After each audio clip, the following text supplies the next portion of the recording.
Okay, eating rhythm. So we hear a lot about, you know, you gotta eat breakfast, right? It's like if you don't eat breakfast, then you might as well, you're just screwed the rest of the day. And then you hear people talk about how you need to eat 6 small meals per day. That's fine. It didn't work for me. When I did 6 small meals a day, I was gaining weight rapidly. So, I mean, you gotta do what works for you. I mean, I am a 3 meal a day kind of girl. I've never been a big snacker. I'm not a grazer. I love big hearty meals. When I'm hungry, I don't want a snack. I want a meal. And that's what I want every time I'm hungry. So trying to make my body have this rhythm that's not really me isn't gonna work. So you want to look at what kind of eater are you? And whatever it is, it's okay. If you eat 2 meals a day, maybe that's just who you are. You eat 8 meals a day, maybe that's who you are. So you want to really kind of ignore what society says and turn inward and say, what is my eating rhythm?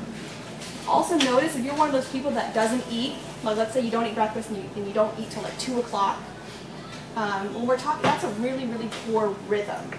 Because the body needs that rhythm. It needs that daily, okay, we know we get 3 meals, so we know we're nourished. We're not in feast and famine. We're not being attacked in the jungle. It needs that. And I would have to say, if your eating rhythm is off, most likely your life rhythm is off. And you'll notice these kind of go hand in hand, right? If you're a really fast eater, you probably move really fast in life. If you're a really stressed eater, you're probably a really stressed person. So we can actually take these eating principles and say, how is this showing up in other areas of my life? Because it's never just the food. The food's just one way it's expressing itself. So where are you off in your rhythm? Where does your body need that rhythm? Are you someone that so desperately wants to start your morning with yoga, but it's just not happening? It happens once and then it doesn't happen for 2 months. You know, do you need that rhythm?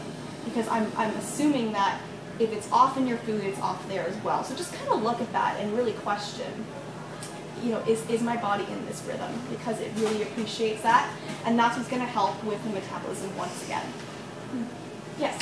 So, I have 2 small daughters, which is, I see myself as like I eat really fast. I have a 15-month-old who I have to like always feeding her and dealing with her, so I have to just like slip down my food and then deal with her while trying to take breaths and eat more slowly. Right. But my problem is like my eating rhythm. Like after I put them to bed, I always like want to have like a ton of snacks. Like I'm always eating like just like dry cereal or just like pretzels or whatever we have in our house. I get like my hands on that. But if I don't do it, then I always feel better the next morning. Probably because of guilt and also probably because I like feel better because I wasn't eating until like 10 o'clock at night.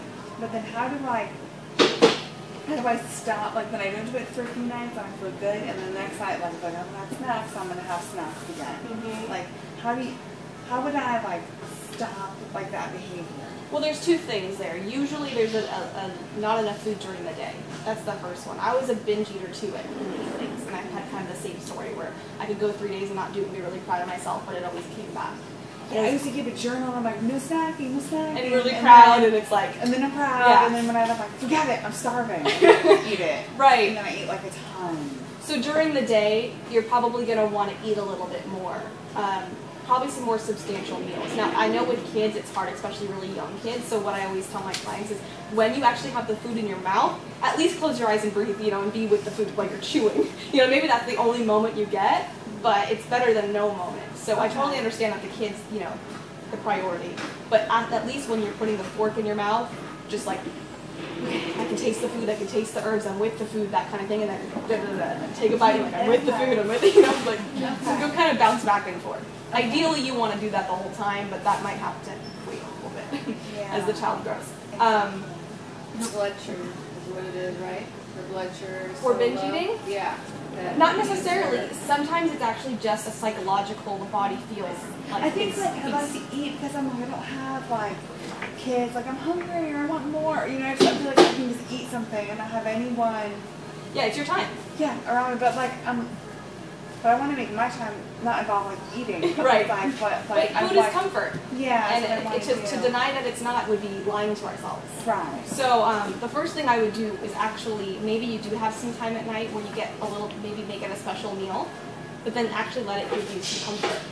And you might see that you don't need to keep going because you're actually getting what you wanted from it. If it's comfort, it might be something else. But usually when we turn to food for emotional reasons, people really talk about how emotional eating is a negative thing. I don't think it is. Because I think everyone emotionally eats, but you got to get what you want from it, right? You got to be emotionally fulfilled or you're going to keep going, and then comes the guilt and all the negative.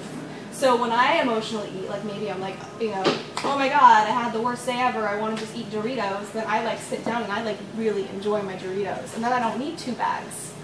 So there's a couple things to look at, and I would have to know more about you to answer that fully. But the first thing I would say is eat a little bit more during the day, and then get clear about what the food's giving you emotionally, and then give yourself that emotion, maybe with food and something else. Like maybe you need a hot bath and a cup of tea. I don't know, it depends what emotion you're going for. Okay. Does that make sense? Yeah, it does. Okay. So I put my time out. Okay. Yeah, but if you want to go further into it, I could talk to you outside of this, Yeah. and then I can give you some more feedback Okay. specifically to you. Okay. Okay.